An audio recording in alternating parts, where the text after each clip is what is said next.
L'ère glaciaire arrive. Alors que tout le monde lutte pour survivre, notre protagoniste transforme les frontières gelées en son propre royaume grâce à ses mystérieux pouvoirs. Au milieu d'une ville gelée méconnaissable où toutes les infrastructures ont été complètement arrêtées. Tous les modes de transport à l'arrêt. Un reportage urgent annonce que la Terre est finalement entrée dans une nouvelle ère glaciaire à un rythme effréné. Le courageux correspondant brave le froid autant qu'il le peut. Son microphone se fige à chaque seconde qui passe alors qu'il informe tout le monde que les températures mondiales continueront de baisser encore plus, sans aucun signe d'arrêt. Mais il exhorte le public à ne pas perdre espoir. Serrant le poing, il projette la confiance que le gouvernement n'a pas oublié ses citoyens en ces temps difficiles. Que tant qu'ils resteront unis, le peuple de cette nation forte surmontera cette crise redoutable. Alors qu'il était sur le point de déverser davantage de propagande d'unité pour apaiser les masses. Un putain d'avion gelé s'est écrasé en plein milieu de la ville, fauchant le journaliste et toute son équipe. Un homme regardait cette dernière image du dernier bulletin d'information couvert par la station de télévision restante dans le pays. Il l'a regardé sur un écran misérablement gelé. Après que cet avion s'est écrasé sur l'équipe du réseau de nouvelles restant, la télévision s'est finalement coupée en statique. Plus de couverture médiatique nuageuse de ce qui se passe à l'extérieur. La pièce de notre protagoniste, Han Feng, dépeignait l'image de quelqu'un qui avait essayé de se battre, mais qui avait finalement abandonné. Il n'a même pas pris la peine de nettoyer le désordre du peu de provisions qui lui restait. La zone autour de son entrée est remplie de boîtes de choses inutiles et de provisions en baisse. Dehors, quelqu'un frappait assez fort, et appelant son nom en panique. Entendant finalement l'appel incessant de son nom, Han Feng se leva de son appartement sale et gelé. A pris une batte en acier modifiée avec des clous. Des traces de sang encore visibles à sa surface, et se dirigea vers la porte. Han Feng était émacié. Il portait la combinaison de vêtements d'hiver la plus épaisse possible, mais ce n'était pas suffisant pour conjurer le froid. Il jeta lentement et prudemment un coup d'œil au Judas pour voir qui était de l'autre côté de la porte. Ce qu'il a vu l'a choqué, mais l'a aussi un peu excité. C'était une femme qu'il connaissait très bien avant même que l'ère glaciaire ne commence. Elle portait également ses vêtements d'hiver les plus épais, mais se tenir dehors, exposé aux éléments, rendait son visage rouge et son corps tremblait de façon incontrôlable. Han Feng ouvrit la porte avec une légère rougeur sur le visage. La femme s'appelle Li Yona, et il n'a aucune idée de ce qu'elle fait devant sa porte. Tenant toujours la batte, il l'a exhortée à entrer où il faisait plus chaud et plus sûr. Ces jours-ci, le monde extérieur s'est transformé en une terre dangereuse et sans foi ni loi. Li Yona ouvrit la porte plus largement pour entrer dans la pièce relativement plus sûre de Han Feng. La prochaine chose que vous savez, elle l'attrapait déjà par le col et posait ses lèvres sur les siennes. Son petit bonnet est même tombé avec la vitesse à laquelle elle s'est déplacée. Han Feng a été surpris, mais il ne s'est pas retiré, et ses joues sont devenues encore plus rouges. Ce baiser profond et passionné a duré beaucoup trop longtemps si vous voulez mon avis. Mais laissons notre garçon profiter de cette action de baiser baveux au milieu d'un couloir abandonné devant chez lui. Quand ils se sont séparés, Han Feng et Li Yona respiraient fortement. Leur langue toujours sortie, la salive coulant encore. Le monde touche à sa fin et c'est ce qu'ils font. Totalement compréhensible. Réalisant ce qui venait de se passer, Han Feng recula et demanda ce qui était arrivé à cette femme pour qu'elle l'attrape et l'embrasse dès qu'il a ouvert la porte. Essayant toujours de reprendre son souffle, elle a avoué qu'elle avait réalisé que Han Feng était l'homme qu'elle aimait vraiment depuis tout ce temps. Des larmes commençaient à se former au coin de ses yeux expressifs, tout en lui disant qu'il était celui avec qui elle était censée être depuis le début. Il faut une crise pour voir les vraies couleurs de quelqu'un, pour voir qui se soucie vraiment de vous. Qui sera là pour vous, peu importe la difficulté des choses. En parlant de difficulté, Li Yona voulait prouver que ce qu'elle disait était la vérité en prenant les mains de Han Feng et en les mettant contre sa poitrine pour sentir à quelle vitesse son cœur battait. Elle a promis qu'elle serait prête à tout faire juste pour qu'ils puissent être ensemble. Maintenant, en entendant le mot n'importe quoi, a effacé toute semblance de rationalité dans le cerveau de notre garçon. Tous les drapeaux rouges sont devenus verts. Pour enfin conclure l'affaire, Li Yona a commencé à presser ses cuisses contre le mât de Han Feng tout en se frottant et en le tirant plus près. Il n'avait aucune chance du tout. Le monde était peu, être pris dans la glace et les réserves diminuaient. Mais il était plus chaud que jamais et quelque chose montait dans ses régions inférieures. Han Feng regarda Li Yona droit dans les yeux alors qu'elle lui caressait tendrement les joues. Il avoua que ces mots qu'elle venait de prononcer comptaient énormément pour lui, mais le cadre de la porte n'était pas l'endroit idéal pour continuer ainsi. Li Yona lui fit doucement chute pour qu'il ne dise pas un mot de plus. Tout ce qu'elle voulait maintenant, c'était que Han Feng ferme les yeux, et qu'il ressente l'instant, au-delà de sa logique. Han Feng fit ce qu'elle demandait. Maintenant que ses yeux étaient fermés, il demanda ce qui était censé se passer ensuite. Eh bien, c'est là qu'un autre type entre en scène, serrant la porte d'une manière menaçante. Ce type mystérieux ouvrit la porte gelée en grand, visant la tête de Han Feng et fracassant une arme contondante avec une intention meurtrière. Le pauvre Han Feng n'a rien vu venir. Son crâne fut écrasé alors que ses yeux étaient fermés. C'était un massacre sanglant et brutal. Une attaque sournoise et cruelle éclaboussa de sang toute l'entrée de l'appartement. Li Yuna et l'homme mystérieux entrèrent dans l'appartement. Elle frissonna et balbutia, semblant choquée que son complice ait réellement tué Han Feng. L'homme ricana et lui dit d'arrêter de jouer l'innocente, car elle savait que c'était la seule issue possible à cette rencontre. Le monde est parti en enfer il y a longtemps. Une bouche de moins à nourrir ne changera rien. Assez parlé de cette attaque brutale. Il est temps de voir ce que ce crétin de Han Feng a amassé. S'ils jouent bien leurs cartes, ils pourraient même avoir assez de provisions pour survivre. Jusqu'à l'arrivée des secours.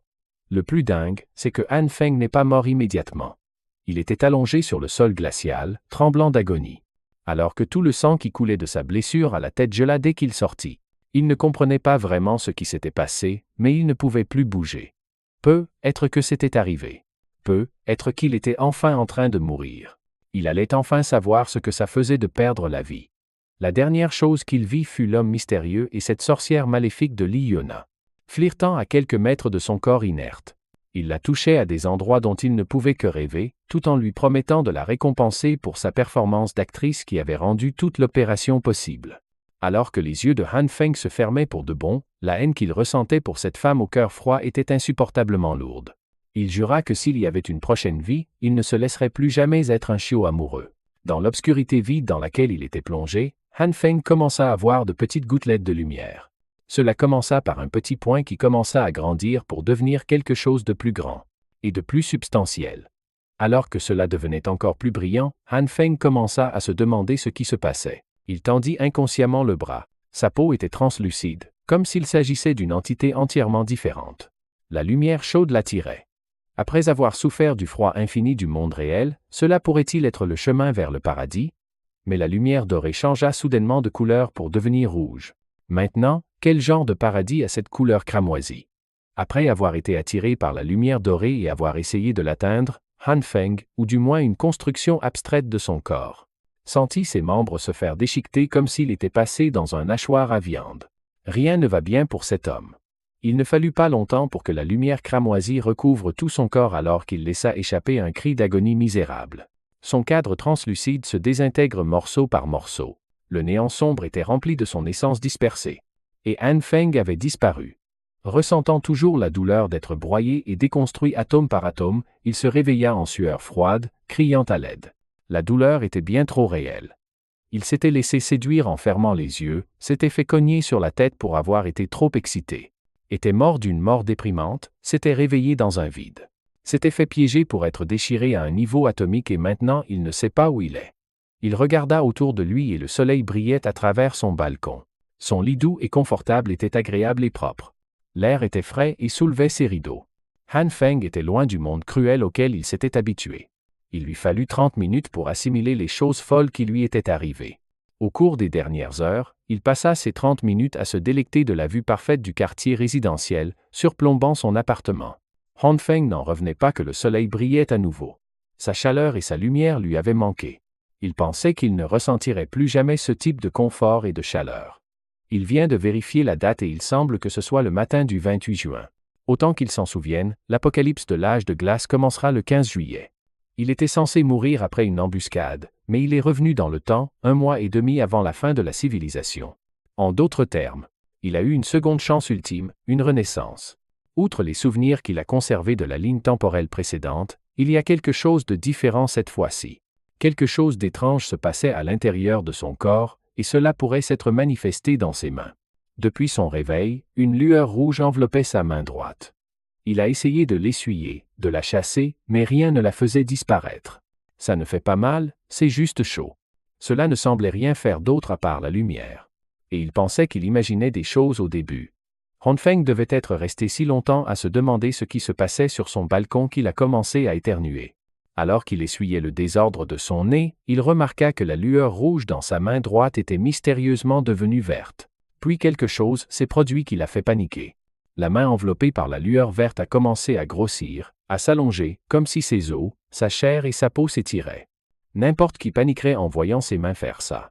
Effrayé et confus, Han-Feng s'est précipité dans sa chambre et a claqué la porte du balcon aussi vite qu'il le pouvait. Il a réussi à rentrer avant que quelque chose de plus grave ne se produise. Il était essoufflé, mais la main semblait être redevenue normale. La lueur verte était toujours là, persistante et apparemment inépuisable. Han-Feng la regarda, impuissant. Des rayons de lumière jaillissaient de sa main. Comment la science moderne pourrait-elle justifier ou expliquer un phénomène mystérieux comme celui-ci? Après l'incident de l'allongement à l'extérieur, maintenant elle rétrécit très lentement. La lumière verte semble être une chose erratique. Elle rétrécit et grandit de manière imprévisible, contrairement à la rouge stationnaire. Mais c'est toujours un mystère. S'asseyant sur son canapé, Han-Feng ressentit soudain une pointe d'épuisement insupportable. Il n'a pas fait grand-chose à part rentrer en courant, mais il se sent vidé. Cela pourrait être lié à la lumière verte. Frustré, il a commencé à agiter ses bras dans tous les sens, essayant d'obtenir un semblant d'indice. Quant à ce que c'était vraiment, alors ça l'a frappé. N'est-ce pas comme ces histoires de manhwa qu'il adore lire? Il a immédiatement sprinté vers la cuisine et a attrapé son couteau le plus aiguisé. Dans ces manhwa qu'il aime, le protagoniste commence toujours son histoire en renaissant, tout comme lui. Peut-être qu'il obtiendra des pouvoirs de triche. Il voulait tester cela en attrapant la chose la plus cool qu'il puisse imaginer et en posant avec. Après quelques minutes d'attente que quelque chose se produise, que quelque chose change, Han-Feng s'est juste gratté la tête de honte. Comme le couteau aiguisé n'a pas réagi du tout avec la lumière dans sa main. Il était tellement occupé à essayer de découvrir s'il avait des pouvoirs de triche fantastiques qu'il a négligé son épuisement et les gargouillis de son estomac. Il est juste affamé à ce stade. Malheureusement pour lui, le Han-Feng du passé, qui ignore l'apocalypse à venir, est un fainéant qui n'a même pas un seul morceau de nourriture comestible dans son frigo. Ça devient grave. Il ne s'était jamais senti aussi affamé auparavant. S'il ne mange pas quelque chose bientôt, il s'évanouira très probablement à tout moment maintenant. Il tourna son attention vers le salon où un bocal transparent de snack de soja était juste posé tranquillement. Ces graines de soja grillées étaient juste des restes de snack qu'il avait pris avant l'apocalypse. Ce n'est pas exactement un repas complet et copieux, mais il devra s'en contenter pour l'instant. Cela devrait calmer la faim avant qu'il n'aille au supermarché plus tard. Il a attrapé une des graines de soja grillées, inconsciemment en utilisant sa main droite, oubliant momentanément qu'elle avait la mystérieuse lumière verte qui l'enveloppait. Han-Feng avait trop faim pour penser à autre chose. Alors il a jeté la graine de soja directement dans sa bouche, espérant faire entrer une sorte de nourriture dans son système. Dès que la graine a touché sa langue, une explosion enfumée s'est produite juste devant son visage. Le brouillard qu'elle a créé a presque recouvert tout le haut de son corps. À sa grande surprise, il était maintenant en train de mâcher une tige de haricots. On aurait dit que la graine de soja grillée avait germé à l'intérieur de sa bouche. Il pouvait sentir les racines sur sa langue. Et la tige elle-même s'étendait vers l'extérieur. Il l'a retirée et la plante a laissé un goût terreux dans sa bouche. De tous les événements bizarres qu'il a vécus ces derniers temps, celui-ci pourrait être l'un des pires. Il était sur le point de grignoter des graines de soja grillées. Et maintenant, Sahib. Dit plus. Il ne se sent plus fatigué. Il semble que cette explosion sur son visage ait effacé la sensation de faim qu'il ressentait. En baissant les yeux sur sa main droite, la lumière verte avait aussi disparu. Peut-être que tout ça a un rapport avec ce qui est arrivé au soja. Il a cueilli une des gousses sur la tige et l'a examinée attentivement. En ouvrant la gousse d'un verre luxuriant, il a confirmé que c'était juste une pousse de haricots fraîches ordinaire. Peut-être que c'est ça, le pouvoir dont il rêvait. Quoi que ce soit, c'est indubitablement une découverte incroyable qui devrait être étudiée davantage. Pourtant, il ne peut pas vraiment faire de recherche en s'inquiétant de mourir de faim à tout moment. Pour l'instant, il a d'autres chats à fouetter, faire des réserves avant la fin du monde. Pour la première fois depuis longtemps, Han-Feng pouvait sortir de son appartement, sentir le soleil sur sa peau et entendre les oiseaux chanter. Il pouvait marcher au milieu de la foule animée de gens dans le quartier commerçant, vaquant à leurs occupations au lieu de se terrer chez eux. Craignant le froid, Han-Feng était plongé dans ses pensées en marchant vers sa destination.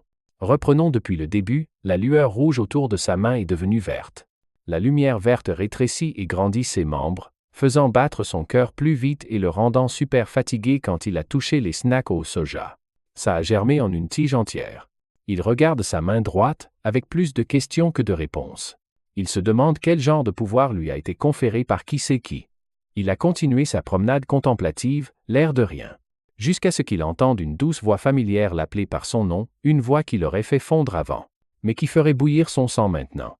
Han Feng ne s'en est pas rendu compte tout de suite et s'est retourné pour voir qui l'appelait par son nom. C'était cette sorcière maléfique qui l'avait fait tuer brutalement.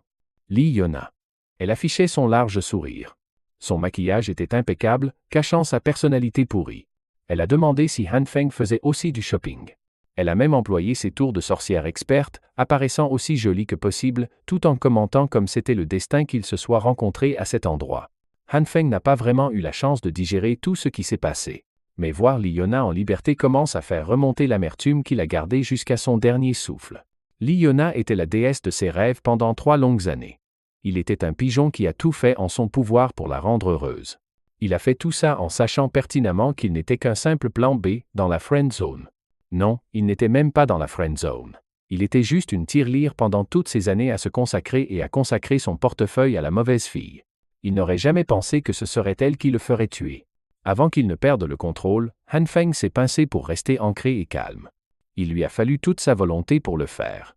En réfléchissant rationnellement, ce n'est pas le moment de se venger. Pas encore, du moins. Il doit d'abord s'occuper du problème d'approvisionnement, à moins qu'il ne veuille être misérable et affamé à nouveau à l'ère glaciaire. Li Yana s'est approché et a agité sa main devant ses yeux en demandant à quoi il pensait. Ça ne s'était jamais produit avant. Avant, le simple fait d'entendre sa voix faisait fondre le pauvre idiot. Han Feng a ravalé sa haine pour la sorcière et a simulé un sourire en s'excusant d'être sans voix et de la trouver particulièrement belle aujourd'hui. Elle était tellement rayonnante qu'il s'est un peu perdu dans le moment. Voilà qui est mieux. Li Yona a ri timidement et a demandé quand il était devenu aussi doué avec ses compliments. Ses lèvres se sont étirées en un léger sourire confiant, pensant qu'elle avait ce garçon dans la paume de sa main. Alors, elle a tenté le coup fatal au cœur avec la pose la plus adorable de son arsenal. Li Yona a invité Han Feng à faire du shopping ensemble, puisqu'ils s'étaient rencontrés de toute façon. Maintenant, il y a une limite au temps que Han Feng pouvait la regarder sans perdre le contrôle de sa rage. Alors il a juste continué son chemin et s'est excusé de ne pas faire de shopping ensemble aujourd'hui. Li Yona était stupéfaite. Ce n'était pas censé se passer comme ça. Elle était censée obtenir des trucs gratuits d'un pauvre idiot tout en marchant dans l'autre direction. Han Feng n'a pas pu s'empêcher de louer la technique de la fille. Mais il ne se fera pas avoir. Il ne sera plus utilisé comme un distributeur automatique personnel. Il n'est plus aussi stupide. Alors il est allé directement à l'endroit où il pouvait obtenir tout ce dont il avait besoin. Walmart Shopping Plaza. Ce Walmart dans cette ville est le supermarché le plus vaste et le mieux approvisionné de la région est. C'est comme Walmart. Mais cette marque est protégée par le droit d'auteur. Bien sûr, quand l'ère glaciaire frappera, cet endroit sera vidé du jour au lendemain. Dans la chronologie précédente, personne n'a jamais découvert qui l'avait fait et comment. Han Feng avait déjà commencé ses achats et rempli un chariot de marchandises. Il doit faire le plus de réserves possible avant que la société ne s'effondre sous le froid glacial.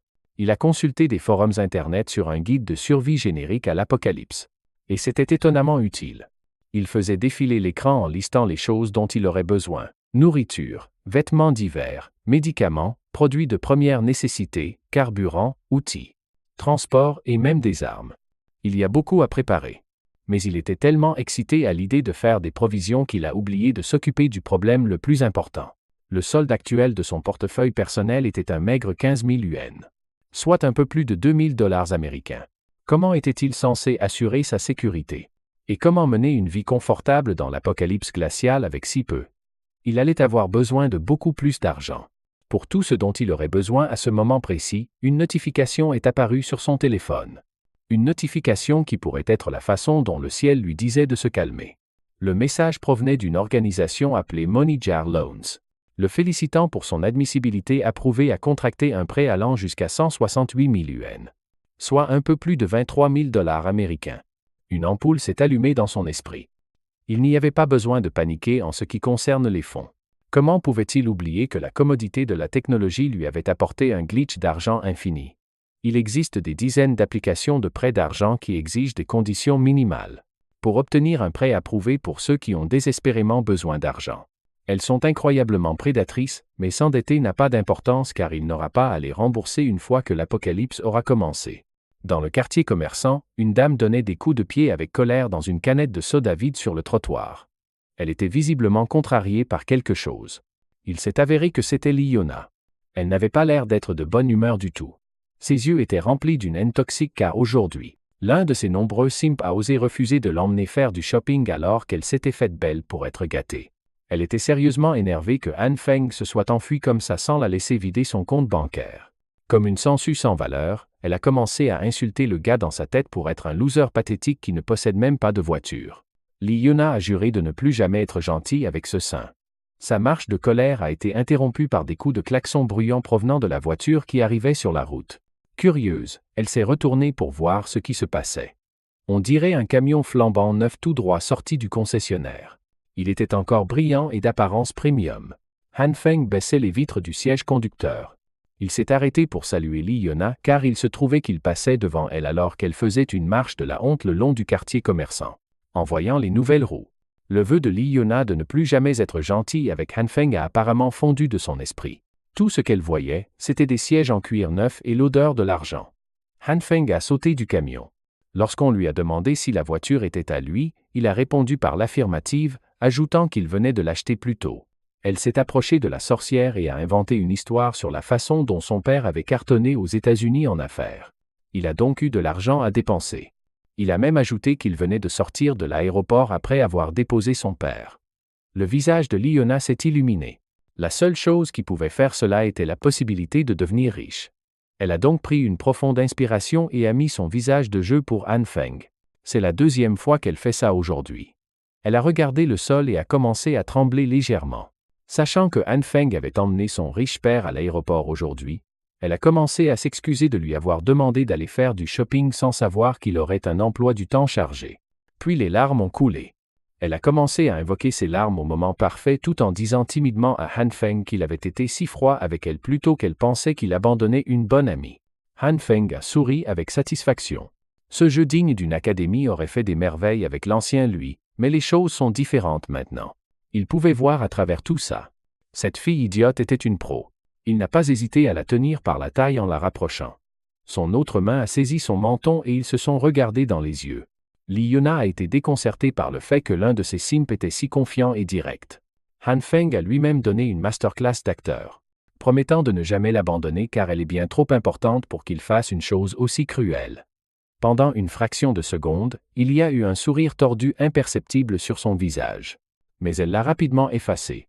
Continuant avec son acte de fille douce et sincère, elle a sorti l'artillerie lourde. Lee Yuna a admis que Han Feng était quelqu'un de spécial dans sa vie, et elle l'a même invité à déjeuner et à voir un film aujourd'hui pour mieux le connaître. Alors qu'elle s'apprêtait à lui demander sa réponse, Han Feng avait déjà disparu comme le vent. C'était l'échappatoire parfaite et imperceptible. Yuna était sans voix. Sa confession sincère était en fait adressée à rien d'autre qu'à l'air. Han Feng était déjà en train de bricoler avec les piles de carton à l'arrière de son camion. Il se plaignait en plaisantant qu'il devait encore porter tellement de choses et que son emploi du temps était chargé. Clairement furieuse que son attaque n'ait pas porté ses fruits, Lee Yuna a fait de son mieux pour garder son attitude de fille douce en demandant pourquoi il avait acheté autant de choses.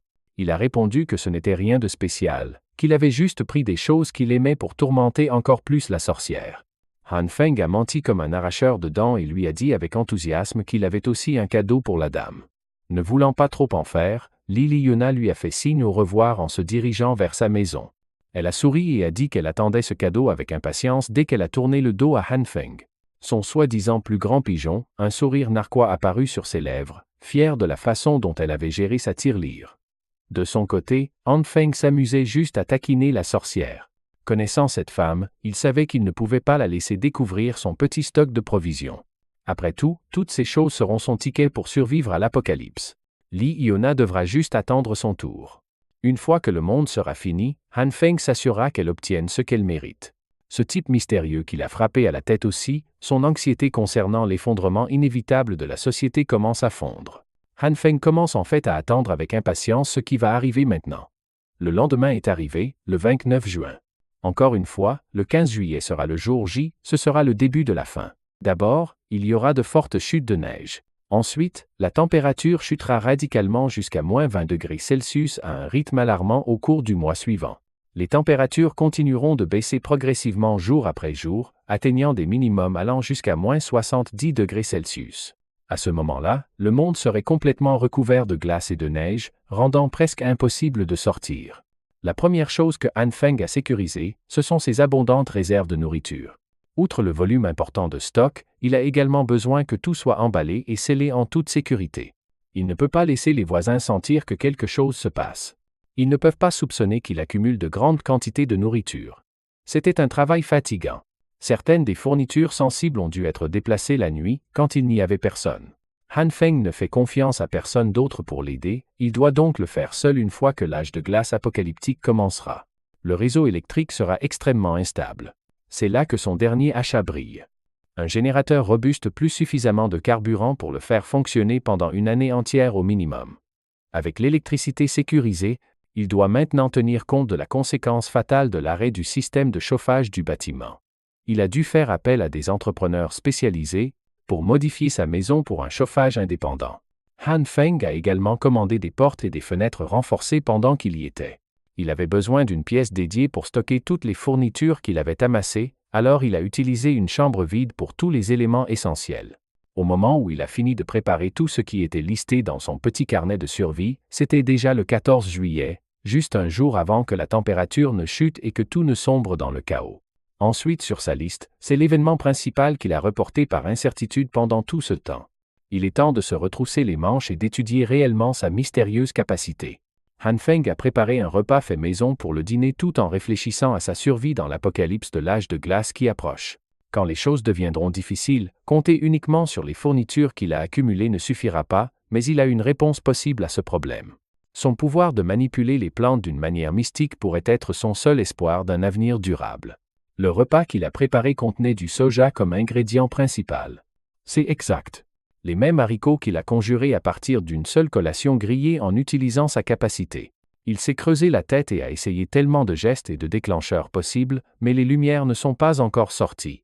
L'activation est si aléatoire qu'il est presque impossible de trouver le bon déclencheur. Pour l'instant, il est temps de faire un test de goût risqué. Il doit s'assurer que la nourriture conjurée par ses capacités est comestible. Qui aurait cru qu'essayer des haricots serait si angoissant? Han Feng a mangé la moitié de son assiette de haricots sans aucun problème apparent. Même le lait de soja a passé le test de goût et de sécurité. Tout en mâchant son déjeuner, la confirmation que sa capacité pouvait fournir de la nourriture comestible a au moins changé la donne. Cela prouvait qu'il avait la capacité de faire apparaître de la nourriture théoriquement. L'étape suivante est la plus difficile. Et celle qui repose le plus sur les essais et les erreurs. Il doit comprendre comment utiliser réellement les lumières rouges et vertes et les faire apparaître selon sa volonté. Jusqu'à présent, il ne l'a essayé que sur des graines de soja. Mais que se passerait-il s'il pouvait l'utiliser sur d'autres choses? Ouvrant son réfrigérateur nouvellement rempli, Han Feng se résolut à expérimenter. Et à voir si son pouvoir fonctionnerait aussi avec d'autres plantes. La période de test s'étendit de midi jusqu'au coucher du soleil. Han Feng ne savait pas qu'il s'était évanoui en pleine expérimentation. Alors qu'il ouvrait lentement les yeux, il remarqua qu'il serrait quelque chose fort dans sa main droite, un légume vert quelconque. Un brocoli énorme. Se relevant lentement du sol, il ne pouvait pas se soucier du désordre absolu qui régnait dans sa cuisine, tant la douleur dans sa tête était infernale. On aurait dit que quelque chose martelait l'intérieur de son crâne. Il doit prendre note de cette sensation à l'avenir. Ce pouvoir qu'il possède a un impact sévère sur l'esprit et le corps. Et il ne peut pas être utilisé sans restriction, à moins qu'il ne veuille s'évanouir et se réveiller avec une migraine tous les jours. Après s'être levé, il a immédiatement pris une cuillerée de ses haricots pour refaire le plein d'énergie. Il sait peu, être poussé à la limite aujourd'hui. Mais au moins, il a appris quelque chose de vital sur ce mystérieux pouvoir. Il y a quelques heures, avant de perdre connaissance, il avait soigneusement disposé une sélection variée de produits sur le sol de la cuisine. Il a essayé d'utiliser son pouvoir sur un tas d'entre eux après avoir réussi à activer la lumière verte. Certaines cultures racines comme les pommes de terre n'ont pas du tout réagi à sa lumière verte pour une raison inconnue, mais toutes n'étaient pas des échecs. Certaines des cultures ont poussé à partir des graines pour devenir des plantes à part entière, comme les tiges de soja. Le blé était l'une d'entre elles, et certaines ne sont ni restées les mêmes ni n'ont poussé pour devenir des cultures à part entière. Elles ont juste explosé dans ses mains comme des mini-bombes. Ce fut une expérience effrayante qui prit Han Feng au dépourvu. Après ces explosions, les plantes se transformaient en une substance qui ressemblait à du charbon, mais qui était très légère. Ce développement était certainement hors de ses attentes. Heureusement, il pouvait trouver une utilisation décente à ces substances noires non comestibles. Elles servent à chauffer l'espace comme du charbon lorsqu'elles sont assemblées dans un récipient et allumées. Venant d'un futur où la chaleur était un luxe, Hongfeng prendrait volontiers ces petites boules de chaleur. Plus besoin de s'inquiéter de rester au chaud à l'avenir. Après un tas d'explosions, il a essayé beaucoup plus de fois et a échoué la plupart du temps. Il n'arrêtait pas de jeter ses boules noires dans le seau une par une. Quand il est arrivé à des graines qu'il avait achetées, il a choisi d'adopter une posture plus méditative, tout en se forçant à se concentrer sur le contrôle de sa respiration. Après quelques minutes de concentration intense qui l'ont laissé tremper de sueur, il a finalement obtenu le succès le plus significatif dans cette expérience. Un brocoli gigantesque est apparu de façon choquante dans sa main avant que ses yeux ne lâchent. Et sa conscience s'est éteinte. Il remarqua que le taux de réussite de cette méthode était encore beaucoup trop aléatoire, puis son corps frappa le sol. Heureusement, il était déjà assis sur le carrelage, donc la chute n'a pas été trop mauvaise. Maintenant, il est réveillé et son ventre est plein de haricots. Il a joué avec le brocoli tout en réfléchissant longuement et en échouant toujours à trouver des schémas à ce pouvoir. Mais il ne peut pas abandonner. Il doit y avoir une sorte de principe derrière la façon dont ce pouvoir fonctionne. Il y a encore trop d'inconnus. Mais il a fait des progrès décents aujourd'hui. Au moins, maintenant, il a une certaine compréhension des conditions d'activation des lumières. Qui aurait cru que la clé pour activer cette compétence bizarre résidait dans sa propre conscience? Tout ce qu'il a à faire, c'est entrer dans une transe méditative. Sa méthode consiste à s'imaginer dans la nature, sous sa forme nue, libre des contraintes de la civilisation humaine. En d'autres termes, à poil dans son palais mental, il marche sur le sol pieds nus, ses semelles étant en contact direct avec la terre. Où la vie pousse, la lumière du soleil embrasse sa peau alors que toute la vie autour de lui s'harmonise. Tout comme Adam dans le jardin d'Éden. Son corps et son esprit font tous deux partie du monde naturel. Une résonance paisible de tout ce qui a la vie. Une fois qu'il entre dans cet état d'esprit, il ouvre lentement les yeux. Et une lueur verte familière apparaît une fois de plus. Ce pouvoir qu'il possède est directement lié à sa conscience. En partant de ce concept, il pouvait librement faire appel à la lumière verte. Maintenant qu'il en a fini avec tous les échantillons de plantes avec un faible taux de réussite, il est temps de passer à un type de spécimen différent. La cible de la deuxième expérience serait toutes sortes de viandes cette fois-ci. Il a donc lentement approché sa main droite enveloppée de la lumière verte vers une tranche de viande juteuse. Il s'y attendait déjà à moitié, mais c'est toujours décevant qu'il n'y ait eu aucune réaction. Peut-être que la lumière verte ne fonctionne que sur les plantes. Pensant que l'approche douce pourrait ne pas être efficace, Hongfeng a saisi sa viande et a serré fort. Tout en priant pour que sa main droite fasse sa magie, il dut accepter après quelques minutes que rien ne se passerait. On pouvait lire la défaite et le découragement dans ses yeux fatigués. C'est alors qu'il pensa à la sensation qu'il ressentait en méditant en transe. Il pouvait percevoir deux couleurs distinctes. Les lumières rouges et vertes tout au long des expériences. Il n'a pas encore essayé d'utiliser la rouge. Comprenant la fonction de déclenchement principale de sa capacité, il n'a qu'à se concentrer pour faire sortir cette lumière rouge de sa conscience. Tout en tenant encore la viande, il ferma les yeux et essaya d'atteindre l'autre capacité qui sommeillait à l'intérieur de son système. Après un petit moment, une étincelle de lumière rouge fit finalement son apparition sur sa main droite. Avec cette étincelle initiale, la lueur enveloppa rapidement sa main. Étonnamment, elle enveloppa aussi le morceau de viande. On aurait dit qu'elle créait une sorte de réaction bouillonnante à la surface de la viande. Quelques secondes de concentration intense plus tard, Hongfeng ouvrit les yeux sur un tas putride de boue rouge foncé durci qui semblait tout droit sorti de l'enfer alors que la lumière rouge s'éteignait. Il jeta immédiatement cette chose immonde par terre par pur dégoût. Vous feriez sans aucun doute la même chose à sa place. Réalisant que cette boue difforme pourrait fournir des informations précieuses, Hongfeng s'accroupit sur le sol pour l'observer. Il toucha la chose et c'était un peu spongieux. Donc c'est comme ça que les viandes réagiraient à la lumière rouge. Ça a l'air être répugnant, mais la texture et la sensation générale indiquent la possibilité que la viande est cuite ou quelque chose comme ça. Est-ce vraiment tout ce que la lumière rouge peut faire? Chauffer des choses? Les cuisinières et les casseroles pourraient faire la même chose et elles pourraient produire des repas plus appétissants que ce que c'est que ce truc. Hongfeng refuse de croire que c'est tout ce qu'il y a. En utilisant sa conscience pour déclencher ses capacités il pouvait comprendre ses capacités à un niveau plus profond. S'il devait décrire la sensation de la lumière rouge, ce serait comme un processus de désintégration. Sa prochaine expérience sur la viande avait l'air bien meilleure que la première, mais si c'est le cas, comprendre les concepts sous-jacents de ces deux lumières pourrait être plus facile qu'il ne le pensait initialement. Il attrapa une poignée de graines de soja de son tas de haricots et les serra fort dans sa main droite. Dans sa main gauche se trouvait la lumière rouge et la viande cuite. Si la lumière verte représente l'évolution de la matière, alors la lumière rouge est l'opposé, ce qui serait la désintégration, puisqu'il teste déjà des concepts déroutants. Que se passerait-il s'il combinait la lumière verte, attrapant les haricots, et la lumière rouge attrapant la viande? Le résultat fut une réaction encore plus importante que ce à quoi il s'attendait. La combinaison produisit une lumière vive et aveuglante entre ses mains. Lorsque les lumières se sont éteintes, il a été révélé que sa viande était devenue beaucoup plus grosse. En conséquence, la viande avait été surdimensionnée, mais où étaient passées les graines de soja dans sa main droite? Se pourrait-il que les deux sujets aient fusionné pour produire cette dalle géante? Han Feng inspecta méticuleusement la grosse viande. Peu importe comment on la regarde, c'est indéniablement incroyable. Elle ressemble, se sent et sent exactement comme de la vraie viande, mais encore plus fraîche en quelque sorte. Gagnant en confiance qu'il s'améliore beaucoup dans cette histoire de super-pouvoir, il décida de tenter d'autres expériences. Après quelques heures, il était de retour à la case départ une fois de plus. Le sol de sa cuisine était rempli de restes carbonisés de viande et de récoltes. Il piqua une crise de frustration et tout ce qu'il essaya échoua misérablement. Ayant évacué toute cette exaspération de son système, Han Feng se redressa et prit une profonde inspiration. Il va juste mettre les expériences en pause pour l'instant. Il peut toujours prendre son temps, pour en comprendre les subtilités plus tard de toute façon. Aujourd'hui a quand même été une journée productive, même s'il l'a terminée sur une note amère et carbonisée. Han Feng peut déjà voir l'avenir. S'il peut simplement maîtriser avec succès ce pouvoir mystérieux, il ne fait aucun doute qu'avec des ressources infinies, il serait l'homme au sommet de ce monde post-apocalyptique. C'est son rêve, pour qu'il puisse mettre quelques muscles bien dessinés dans son image. En parlant de pouvoir, il a peu, être oublié l'un des aspects les plus importants de la survie.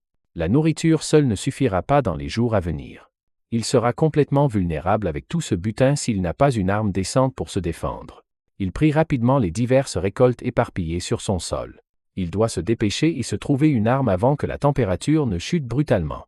En regardant par la fenêtre, il semble que les premières étapes de l'apocalypse aient déjà commencé. La neige commence à tomber du ciel. C'est là. Le public pourrait penser que c'est juste une soirée enneigée typique, mais ce n'est pas comme la chronologie précédente. C'est vraiment en train d'arriver. L'effondrement de la civilisation moderne commence. Han Feng s'apprête à sortir, mais il craint que les températures ne chutent à négatif 45 degrés Celsius dans la semaine. Il a besoin d'une arme, et vite. Mais acheter une arme dans ce pays est illégal. Et il n'a pas vraiment de contact dans le milieu criminel. C'est alors qu'il a entendu un type louche crier et se vanter d'être un entrepreneur du bâtiment avec des millions en jeu sur chaque projet. Le type se vantait à un passant de connaître le fameux Lao Wang du groupe de Shigang. Ils sont tellement proches qu'ils sont pratiquement frères. Han Feng pense avoir déjà vu ce voyou. Un crétin avec un style vestimentaire exagéré. Tout enjolivé de bijoux d'authenticité douteuse et de streetwear extravagant. Un type qui offre des cigarettes à tout le monde. Dans le coin, les gens appellent ce voyou aux cheveux décolorés et amateur de cigarettes Joe le Clochard. Le vrai nom de Joe le Clochard est Lizzy. Il aime qu'on l'appelle frère Li et il habite dans le quartier de Han Feng. Il est réputé pour être en charge de projets de construction et connaît tout le monde dans le coin. Si tu lui offres des clopes, il n'acceptera aucune autre marque, car il ne fume que des Awasi. Les autres marques le font tousser. Il aide toujours son grand frère avec des projets et a hâte d'aller au sauna. En réalité, ce clochard n'a pas de vrai travail. Mais il fait toujours semblant d'être très occupé. On le voit souvent se promener en téléphonant et en criant des affaires à 20 millions ou 10 millions, comme s'il voulait que tout le monde entende à quel point il a du succès. Le type est un parasite, mais Han Feng voit que Joe le clochard a peu, être les contacts nécessaires pour obtenir ce dont il a désespérément besoin. Alors il s'est approché du voyou en l'appelant frère Li, et en disant que ça faisait longtemps qu'il ne s'était pas vu. Han Feng a fait un signe de la main avec un sourire maladroit, car il ne savait pas comment ce type allait réagir. Frère Li a demandé, agacé, s'ils se connaissaient. Alors qu'il s'approchait, étant plus jeune que Li, il s'est présenté comme Xiaoan, un peu comme dire petit frère. Il a juré qu'ils s'étaient rencontrés il y a longtemps, donc il avait dû oublier. Le voyou s'est plaint qu'il était débordé de travail ces derniers temps, donc on ne pouvait pas lui reprocher sa mauvaise mémoire. Mais il était plutôt réceptif à la conversation. Han Feng était excessivement prudent, car il était sur le point de demander quelque chose de très illégal. Il a inspecté les environs, regardant de gauche à droite pour s'assurer que personne ne pouvait entendre ce qu'il allait dire. Puis il s'est approché de frère Li et lui a directement demandé l'arme dont il avait besoin pour se défendre. Dans les jours à venir, Li a sursauté de peur et a demandé pourquoi il aurait besoin d'une arme. Ce n'est pas bon signe. Se sentant comme un criminel coupable, Han Feng devait quand même persévérer, car il ne voyait personne d'autre qui pourrait l'aider avec son problème. Lee a commencé à parler sérieusement, voulant clarifier quelque chose avant d'aller plus loin. Il a insisté sur le fait que son organisation ne s'engageait dans aucune activité illégale et que les armes étaient une affaire sérieuse. Il a laissé entendre qu'il avait les contacts pour ça, mais il n'était pas du genre à mêler des gens ordinaires à quelque chose de dangereux. Han Feng a repoussé le sac Louis Vuitton douteux du voyou hors de son visage et a insisté sur le fait que frère Lee avait tout compris de travers. Il se renseignait juste sur des armes à feu pour se défendre, car il avait été impliqué dans une sale querelle personnelle. Et ainsi, Han Feng a commencé à mentir comme un arracheur de dents avec une histoire qu'il inventait. Alors qu'il parlait, selon lui, un jour, alors qu'il se rendait au travail à vélo comme d'habitude, il a croisé un vieil homme qui crachait partout sur la piste cyclable. C'était tellement dégoûtant et, pour empirer les choses, le vent a emporté une de ces boules de crachat dégoûtantes directement sur le visage de Han Feng alors qu'il s'occupait de ses affaires. En colère contre le vieil homme répugnant, Han Feng a jeté son vélo sur le côté et a confronté le vieil homme. Qu'est-ce que le salaud a fait, demandez-vous? Le connard a décidé de lui cracher dessus à nouveau alors qu'il exprimait son griffe. Il n'en pouvait plus et a rendu une justice de rue au vieil homme dégoûtant. Il a donné une bonne raclée au type au milieu de la route, avec tout le monde regardant en marge. Alors que le vieil homme partait avec ses vêtements en lambeaux et son visage amoché, le salaud a juré qu'il se vengerait de Han Feng pour cette humiliation. Le lendemain même, ce vieil homme était rafistolé et attendait Han Feng sur la piste cyclable habituelle. Cette fois, il avait des hommes de main avec lui. Ils ont battu Han Feng assez violemment et ont menacé de recommencer s'ils le revoyaient quelque part. Ses vêtements étaient en désordre, son visage était contusionné et son corps était blessé. Il n'a jamais été aussi humilié de sa vie. C'est pourquoi il veut une arme pour se défendre. Voilà la version longue et courte de l'histoire. C'est l'histoire qu'il a pu inventer sur le champ et il semble qu'elle ait été très efficace. Frère Lee était furieux en imaginant le sale vieux crétin cracher sur la route et frapper Han Feng. Un tel comportement non civilisé ne devrait pas être toléré. Ce n'est pas vraiment le but de l'histoire de Han Feng. Mais au moins, il avance. Frère Lee lui a tapoté les épaules et lui a assuré que cette vendetta serait réglée. Il a assuré à Han Feng qu'il s'occupait de notre gars. Il va juste appeler son grand frère et ils iront chercher cette arme. Han Feng commençait à douter d'avoir pris la bonne décision en abordant ce type avec tout ce discours de dur à cuire. Frère Lee l'a invité à aller à la gare et à monter dans le bus avec lui. Son excuse était que sa Panamera était en réparation, donc il ne pouvait pas conduire jusqu'au quartier général. Han Feng lui a assuré que le transport ne serait pas un problème. Après tout, il a sa voiture garée juste à côté. Le véhicule flambant neuf a immédiatement attiré l'attention de ce clochard branché. Pendant le trajet chez son grand frère, Lee n'arrêtait pas de parler de la belle vie que menait Han Feng et lui a demandé combien coûtait cette nouvelle voiture. C'était environ 700 000 d'argent emprunté. Alors qu'il donnait nonchalamment des indications pour tourner à gauche à la prochaine intersection pour atteindre le prétendu bureau.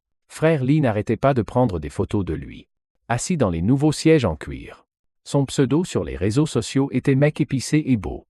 Et le post de ce soir était une photo de sa tronche d'idiot avec une légende se plaignant que le siège de son SUV était encore trop dur parce qu'il était neuf.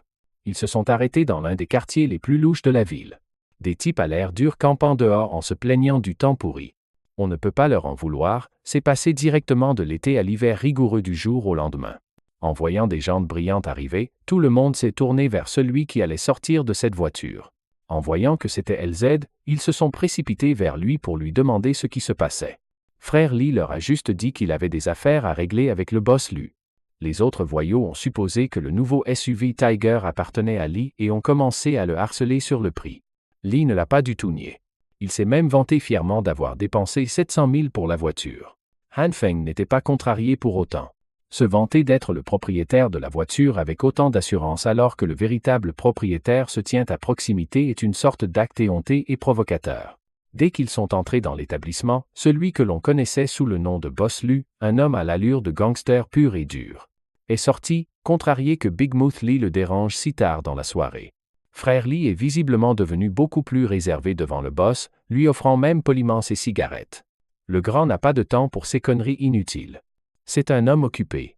Frère Lee a présenté leur petit frère Han Feng comme un acheteur de quelque chose de spécial. Une arme. Boss Lu voulait confirmer s'il avait bien entendu. Dès que le grand boss l'a examiné, Han Feng s'est figé de peur. Il n'était pas sûr de ce qui se passerait s'il faisait le mauvais geste ou disait la mauvaise chose. Boss Lu s'est contenté de le regarder en silence, une cigarette à la bouche, l'examinant apparemment de la tête aux pieds. Puis le grand a esquissé un sourire. Il était assez déçu que Han Feng n'ait besoin que d'une misérable arme, alors qu'il s'attendait à quelque chose de plus intéressant.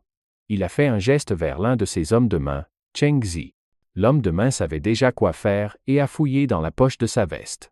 Il a jeté un pistolet sur la table et le boss Lu a annoncé un prix. 6 000 pour le pistolet, facile à dissimuler et fiable. Han Feng l'a humblement rejeté, car il pensait plutôt à quelque chose d'un peu plus long et plus gros.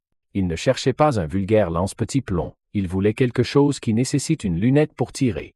L'expression de Boss Lu est devenue grave alors qu'il fixait Han Feng intensément. Notre gars a être franchi la ligne sans le savoir. Il s'est immédiatement tu comme s'il avait avalé sa langue. Le grand a commencé à crier à quel point il est irréaliste d'exiger un putain de fusil de sniper comme si c'était rien. Il gère une entreprise discrète ici, ce n'est pas un putain de centre commercial où tu peux choisir le genre de produit illégal que tu veux. La dernière offre de Boss Lu est le pistolet sur la table. À prendre ou à laisser. Frère Li a dû intervenir pour essayer de calmer le boss. Son idée pour convaincre le grand chef d'écouter était d'inventer de toutes pièces un passé pour Han Feng. Une histoire inventée de toutes pièces qui se serait passée il y a 5 ans, impliquant la femme inexistante de Han Feng. Li a une sacrée langue, mais c'est un conteur de talent. Sous la chute de neige incessante, le boss a écouté ses mensonges jusqu'au bout. L'histoire devait être phénoménale, car le boss Lu était tellement en colère qu'il a failli casser la table en deux. Il n'arrêtait pas de répéter à quel point ceux qui avaient fait du tort à Han Feng étaient dégoûtants. Apparemment, Han Feng avait 3 enfants avec une femme inexistante. Mais il s'est avéré qu'aucun d'eux n'était de lui. Han Feng est resté là et a suivi tous les mensonges. Même pour quelqu'un surnommé Joe le clochard, cette histoire ridicule était trop exagérée, mais ça a marché. Le boss Lu a donné sa garantie personnelle que Han Feng obtiendrait son fusil de sniper dès que possible. Il a promis qu'il s'en chargerait personnellement, mais cela pourrait prendre quelques jours. Une fois de plus, le sbire Cheng Zi s'occupera de tout. Le boss Lu voulait quelque chose de semi-automatique avec beaucoup de munitions aussi, pour que Han Feng ait ce dont il avait besoin. C'est inattendu, mais frère Li a vraiment été d'une aide précieuse. Le grand chef a également remis à Han Feng le pistolet qu'il voulait lui offrir gratuitement. Un cadeau d'homme à homme. Han Feng était sans voix. L'histoire inventée était si bonne que le boss avait noué une sorte de lien unilatéral avec lui. Maintenant que c'était réglé, le grand chef a repris son téléphone pour s'occuper de ses autres affaires plus urgentes. Avant de partir, Han Feng voulait lui rendre l'appareil un peu. Il a déclaré qu'un de ses potes qui travaille pour le gouvernement lui avait dit qu'en raison des conditions météorologiques anormales, des limites d'achat de fournitures seront bientôt mises en place, il est donc préférable de faire des réserves avant que cela ne se produise. Voyant le regard sérieux dans les yeux du jeune homme, comme s'il savait vraiment de quoi il parlait, le boss Lu n'a pas pu s'empêcher de prendre le conseil au sérieux lui aussi. Il a hoché la tête en signe de compréhension et a fait remarquer qu'il avait compris.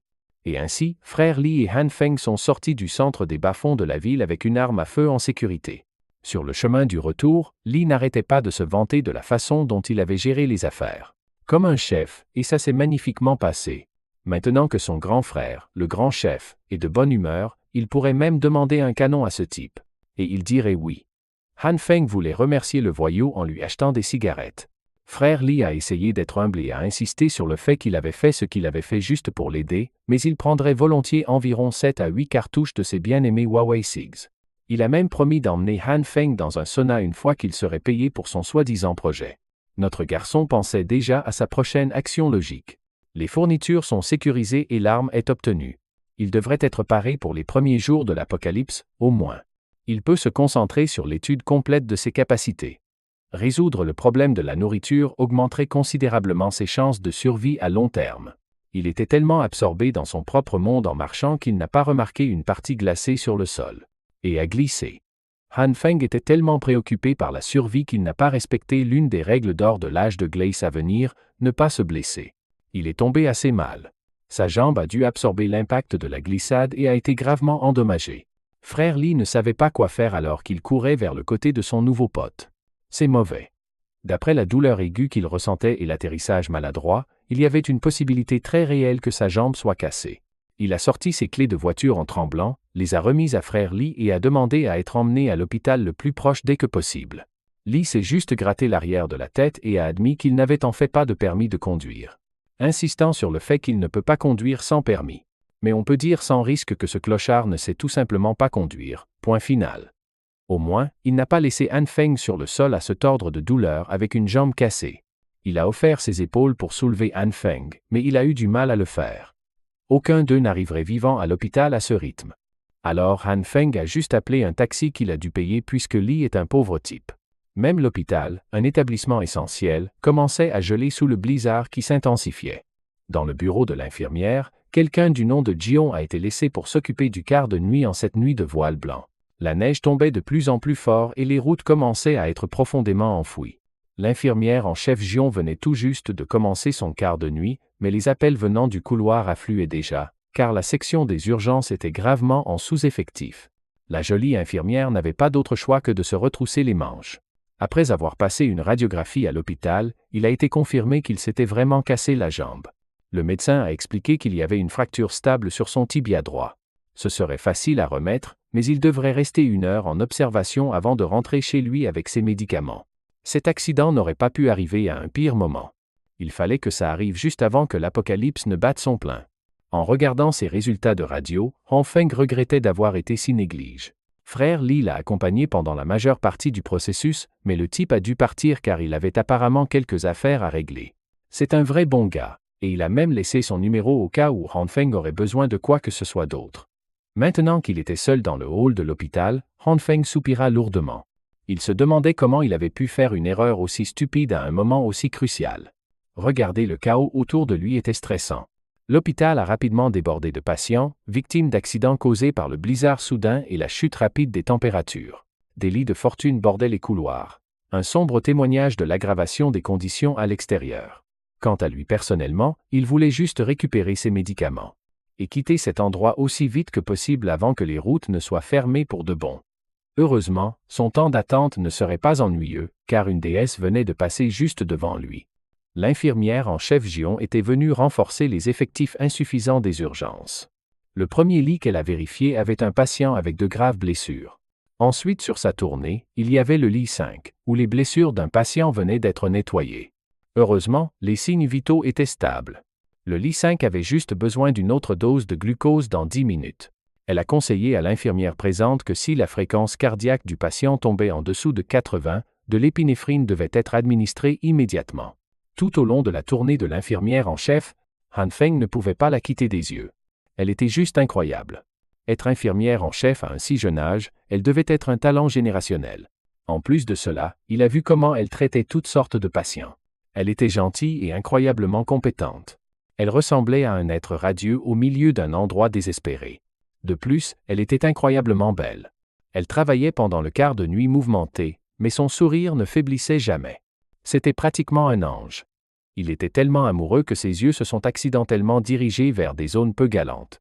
Han Feng a immédiatement détourné le regard par respect. Mais l'infirmière en chef Jion était tout simplement trop inconsciente de son environnement. Une vraie tête en l'air. Soudain, le vieil homme assis à côté de lui a commencé à attirer l'attention de la jolie infirmière en chef. Elle n'était pas vraiment obligée de s'occuper des patients en dehors de ses tournées, mais elle a quand même répondu à l'appel avec un sourire. L'infirmière en chef Jion s'est poliment excusée auprès du vieil homme et lui a demandé si elle pouvait revenir un peu plus tard pour l'aider, car elle devait encore prodiguer des soins urgents à certains patients pour pallier le manque de personnel. Le vieil homme s'est plaint que son dos lui faisait trop mal. Il a expliqué que le mal de dos s'était aggravé ces derniers temps et voulait que l'infirmière en chef jette un coup d'œil pour voir ce qui le causait.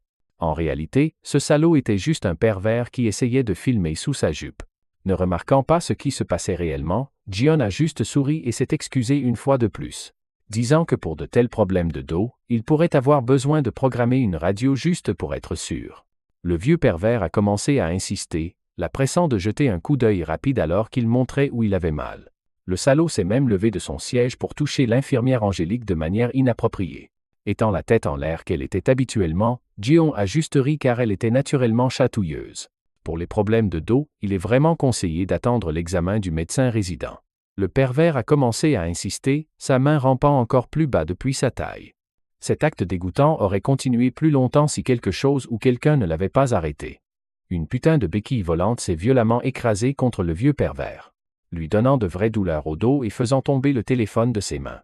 Toujours l'agent de santé au grand cœur, Jion voulait vérifier si le vieil homme allait bien. Heureusement, Han Feng est venu à son secours en s'excusant humblement pour sa béquille qui volait sur le côté. Car c'était la première fois qu'il en utilisait une. Il s'est penché et est allé directement vers le téléphone du vieux pervers, tout en demandant ouvertement s'il était cassé ou non. Au moment où il était sur le point de le toucher, le pervers a commencé à transpirer nerveusement et à lui crier de rester loin du téléphone. Han Feng n'a pas écouté. Il a traversé toute la pièce, a complètement gâché son bandage et ne laisserait pas ce putain de vicieux s'en tirer en faisant quelque chose d'aussi dégoûtant. Dès qu'il a ouvert le téléphone, ses soupçons se sont avérés justes. Il a regardé le monstre directement dans les yeux. Si les regards pouvaient tuer, le vieux serait déjà mort. La preuve était déjà là sur l'écran d'accueil. Ce pervers avait le culot de filmer sous la jupe d'une infirmière qui travaille dur et même de l'agresser. Il n'y a aucune bonne raison pour que Han Feng n'appelle pas la sécurité et leur fasse escorter le salaud dans une cellule de prison où les criminels adorent remettre les pervers à leur place. Han Feng garderait le téléphone, et la prochaine fois qu'il reverrait ce vieux pervers, il menaçait de ruiner sa vie misérable et répugnante. Le vieux salaud savait qu'il n'avait pas d'autre choix que de fuir et de ne plus jamais se montrer près de cet endroit. Et ça le rendait furieux. Dès qu'il en a eu l'occasion, il s'est levé de ce sol d'hôpital et s'est précipité hors de la porte comme si sa vie en dépendait. Pendant ce temps, l'infirmière en chef Gion était juste confuse de voir comment quelqu'un se plaignant de fortes douleurs au dos pouvait courir si vite. Han Feng était choqué de voir une démonstration directe de la personne la plus naïve qu'il ait jamais rencontrée. Il a décidé de lui montrer ce que le vieux schnock faisait avec le téléphone, filmé sous sa jupe. D'après sa réaction, elle n'avait vraiment rien remarqué d'anormal. Han Feng lui a tendu le téléphone avec la vidéo pour qu'elle puisse décider de l'effacer ou d'appeler la police au sujet du propriétaire. Il lui a également rappelé d'être plus prudente pour que des gens comme ce pervers ne profitent pas de sa gentillesse. Elle a souri avec l'éclat de 1000 étoiles, puis a demandé si la jambe de Han Feng était censée être blessée. L'adrénaline d'avoir pris ce vieux pervers en flagrant délit avait dû engourdir la douleur de sa jambe cassée. Mais maintenant que c'était réglé, la douleur est revenue en force et il a crié d'agonie. Heureusement, l'infirmière en chef Gion était une experte en matière de réparation de ce type de blessure et a rapidement remis le plâtre en place. Elle l'a regardé et lui a demandé si ça faisait encore mal. Han Feng l'a remercié d'avoir soigné sa jambe cassée et maintenant ça ne faisait plus mal du tout. À ce moment-là, c'était comme si seuls eux deux existaient dans la pièce bondée. Gion lui a rendu sa gratitude en promettant de ne plus jamais laisser de méchants s'en tirer en la manipulant. Elle les frapperait très fort à partir de maintenant. Han Feng voulait juste qu'elle soit plus consciente de son environnement, vu qu'elle laissait sa jambe et ses pieds cassés toucher ses coussins avant. On aurait dit qu'elle n'avait rien appris du tout. Elle était toujours aussi naïve et inconsciente que jamais. Pendant que Han Feng avait la tête dans les nuages, une autre infirmière a appelé Guillaume car son aide était nécessaire au lit d'urgence. Avant de reprendre son service, l'infirmière en chef Angélique lui a rappelé de ne pas oublier de revenir dans une semaine pour faire vérifier sa jambe à nouveau. Han Feng a promis qu'il le ferait, mais faire des plans dans une semaine était irréaliste. Il a juste souri, impuissant, car lui seul savait ce qui se passait réellement dans le monde. Il a pris la béquille qu'il avait fracassée contre le vieux pervers et a quitté l'hôpital en boitant. Han Feng a juste accepté le fait qu'il ne pourrait plus jamais la revoir. Le lendemain est arrivé, et le blizzard ne s'était pas arrêté. Il était devenu encore plus fort. Au lieu de cela, il avait essentiellement gelé toutes les infrastructures et tous les services, rendant le simple fait de sortir un défi dangereux. Aux informations du matin, des bulletins météorologiques d'urgence continuaient d'arriver, indiquant que dans les prochaines 24 heures, toutes les régions du pays connaîtraient de fortes chutes de neige et une forte baisse des températures. Des reportages bizarres de correspondants étrangers ont montré que les températures chutaient dans tous les coins du monde. Dubaï, l'Égypte, le bassin amazonien, et des endroits qui ne devraient pas connaître ce type de phénomène voyaient leurs masses terrestres enfouies sous d'épaisses couvertures de neige. Les experts du pays, ainsi que des spécialistes de 46 autres pays, se précipitaient aux Nations Unies pour discuter de la cause de ces conditions météorologiques anormales. Toutes les chaînes n'ont cessé de répéter que les experts disaient que cette vague de froid intense ne durerait pas trop longtemps. Ils terminaient toujours leur reportage par une annonce d'intérêt public pour prêter attention aux alertes aux catastrophes et suivre les dispositions prises par le gouvernement local. Ils n'ont cessé de rappeler aux citoyens de rester calmes, d'éviter de répandre ou de croire des rumeurs infondées et de s'abstenir de stocker des provisions et d'acheter de panique, car la catastrophe passerait bientôt.